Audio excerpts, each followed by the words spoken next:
આપણે 9 દિવસથી એક મંડપમાં બેસીને તુલસીની ચોપાઈઓનું ગાન કરીએ, ગોસ્વામીજીએ લખેલા ચરિત્રનું સ્મરણ કરીએ, સાથે બેસીને આ શાસ્ત્રનો વિચાર કરીએ છીએ. તો હું તમને એક પ્રશ્ન પૂછું, તમે આવી રીતે 3 કલાક ઘરે બેસી શકો છો? શક્ય નથી. અનેક વાર આપણે હરતા ફરતા આવીશું, નહીતર ઘરે ઘણી સગવડ છે, સોફાઓ છે, ગાદી તકિયા છે. આવી રીતે વગર ટેકાએ વગર પેલાએ જ્યાં જગ્યા મળે ત્યાં આપણે બેસી જઈએ છીએ 3 કલાક સુધી.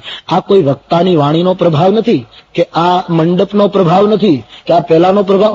આ પ્રભાવ તુલસીના શાસ્ત્રનો જે આપણે સત્સંગ કરીએ છીએ અને એ સત્સંગમાં આપણે ડૂબેલા છીએ, ત્યારે આપણી બધી જ પ્રવૃત્તિઓની સત્તાઓ અહીં આવી શકતી નથી.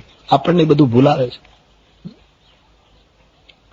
અહીં આપણને કોઈ વસ્તુ યાદ નથી આવતી મોટે ભાગે.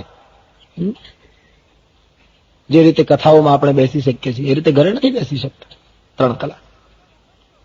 એનું કારણ છે સત્સંગમાં કર્મની સત્તા પહોંચી શકતી. પણ એનો અર્થ એમ નહીં કે બધું જતું રહે છે. બધું રોડ ઉપર લાઈનમાં ઉભું હોય છે. જેવો 12 વાગે ને આપણે અહીંથી નીકળીએ એટલે એ બી ઓળખાણ રાખે છે આપણી સાથે, કે જેવા બહાર જઈએ એટલે હાથ પકડી લે કે 3 કલાક થઈ, તમે ક્યાં હતા? મને એકલું ગમતું નહોતું. જેવા અહીંથી બહાર જઈએ એટલે આપણે બધા પકડાય. જ્યાં સુધી આપણે ગામડાઓમાં નહીં, માલઢોર હોય એને પેલી બગાવ નામ, તમે અહીંયા શું કહો મને ખબર નહીં, પણ કાન પાસે બગાવ નામનો જીવ પેલો થાય છે. એ બહુ કરડે છે. એ કાન ફટફડાવે તો ઉડી જાય, પણ પાછી કાન ઉપર ચોંટીને કરડવા લાગે. તો પશુ માલઢોર એ બગાવથી બચવા માટે નદીમાં પાણીનો ધરો હોય તો એમાં બેસી જાય. એ ધરામાં જયારે પશુ ગાય ભેંસ કે જેને એ બગાવો ચોંટી હોય તે બેસી જાય તો પેલી બગાવો ઉડી અને કિનારે બેસી જાય. પાણીમાં એ કઈ એની અસર ન કરી શકે, એ કિનારા ઉપર લાગી જાય. પણ એ બગાવો રાહ જોતી હોય કે આ પાણીના ધરામાંથી ક્યારે બહાર નીકળે.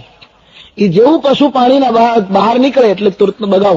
આ 9 દિવસથી આપણે, છેલ્લા 8 દિવસથી આપણે રામચરિત માનસના ધરામાં બેઠા છે. આ એક તળાવ છે જે પહેલા દિવસે આપણે વ્યાખ્યા કરી હતી, કે એક તળાવની અંદર હું તમે બેઠા છીએ 9 દિવસથી. એટલે ચિંતા, કર્મ, પ્રવૃત્તિની બધી બગાવો બહાર છે.